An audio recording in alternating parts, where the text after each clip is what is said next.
Mic के आवाज़ पर जो हवा खड़ा किया गया है, उस सिलसिले में ये बात वाज़ेह तौर पर बता देना चाहते हैं कि ये सुप्रीम कोर्ट का आर्डर है और ये ख़ास किसी कम्युनिटी के लिए नहीं है।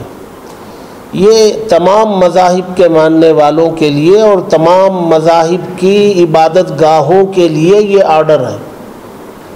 लिहाजा इसे एक ख़ास कम्युनिटी के लिए बताकर उसको इशू बनाना और उस कम्युनिटी को खौफ व हरास में मुब्तला करने का माहौल बनाना ये गलत है। ये सुप्रीम कोर्ट का फ़ैसला है, इसका आदर करना, पालन करना ये यहाँ के तमाम मज़ाहिब के मानने वालों के लिए ज़रूरी है। भाई हम भी करेंगे, हम जो है सुप्रीम कोर्ट के आर्डर के ख़िलाफ़ क्यों करेंगे, क्यों करने जाएंगे। लिहाजा हम बहुत पहले से जो है सुप्रीम कोर्ट के इस आर्डर की रोशनी में हमने यहाँ मसाजिद फेडरेशनों के ज़रिए, फिर आहूजा कंपनी के ज़रिए डिवाइस बनाकर तमाम मसाजिद में उस डिवाइस को लगाने का पाबंद बनाकर उसको कंट्रोल किया गया। अल्हम्दुलिल्लाह बहुत हद तक कंट्रोल में है। तो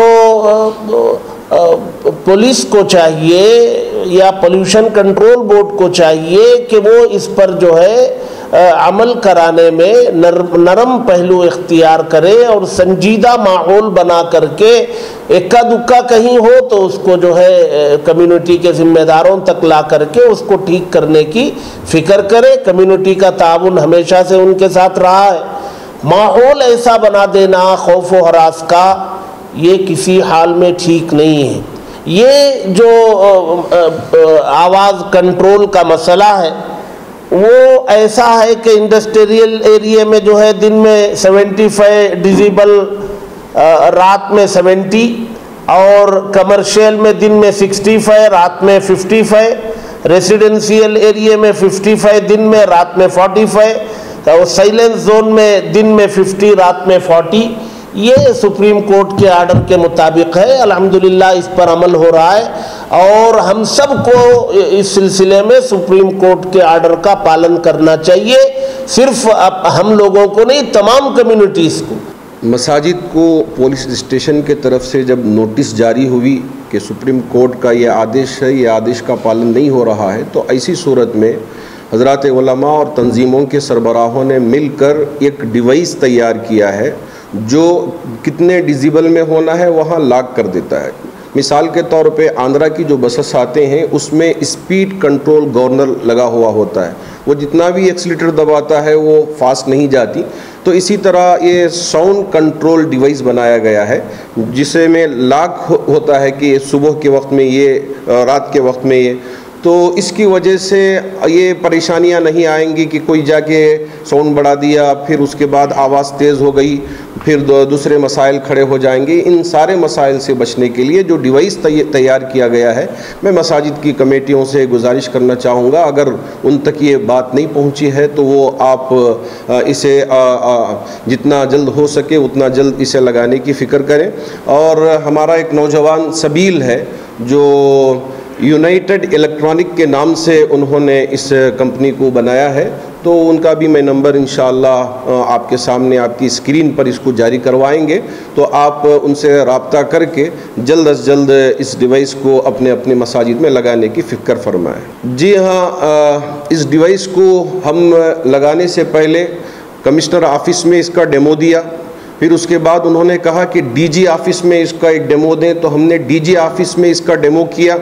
फिर उसके बाद मावली की मस्जिद में, जो मस्जिद अबुल क़ासिम है, वहाँ 24 घंटे पोल्यूशन बोर्ड के केस ऑफिसर, एक लेडी ऑफिसर थी, फिर उसके अलावा 1-2 अफसरान, फिर पुलिस अफसरान जो खलासी पार्लियामेंट के पुलिस इंस्पेक्टर थे, वो सब मिल के मस्जिद के छत पे रहकर उस डिवाइस का उन्होंने मुआयना किया कि इस वक्त कितना आवाज़ आता है, दूसरे वक्त में कितना रहता है, ये सारा 24 घंटों का।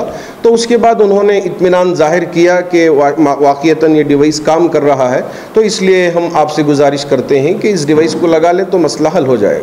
कि आज़ादी के बाद से लेकर आज तक 75 सालों से हिंदुस्तान में तमाम मज़ाहिब के लोग मिलजुल के रह रहे थे, अब उसी मामलात को, इत्तेहाद को ख़त्म करने की कोशिशें की जा रही हैं और चंद फ़िरक़ा परस्त हज़रात हैं जो इस तरह की हरकत करने पर तुले हुए हैं। हमको तमाम चीज़ों को देखना है। अभी जो माइक के मामला सामने आ रहे हैं, अल्हम्दुलिल्लाह काफ़ी हद तक उस पर कंट्रोल किया जा चुका है।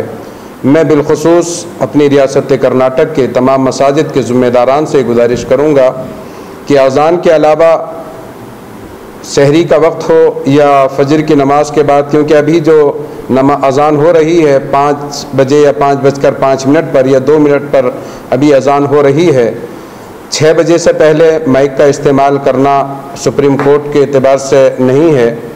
तो अभी हम कर रहे हैं, उस पर भी हमको सहूलतें हैं, लेकिन उस मौके पर ज़्यादा आवाज़ रख लेना या सहरी का ऐलान बार बार कर लेना या नमाज के बाद किसी दूसरी ज़िक्र व अस्कार या किताब पढ़ लेना, इस पर हम तमाम ज़िम्मेदारान से गुजारिश करूँगा कि इस पर कंट्रोल करें। सिर्फ अज़ान की हद तक माइक का इस्तेमाल करें, अज़ान को छोड़कर दूसरी किसी चीज़ का भी इस्तेमाल, हाँ अगर किसी का इंतकाल हो गया है या कोई ज़रूरी चीज़ें हैं तो उसका ऐलान कर सकते हैं, लेकिन अज़ान के बाद दूसरी किताब या कोई चीज़ दरूद व सलाम का मामलात हैं या कुछ भी हैं तो फिर उसको माइक का इस्तेमाल ना करें।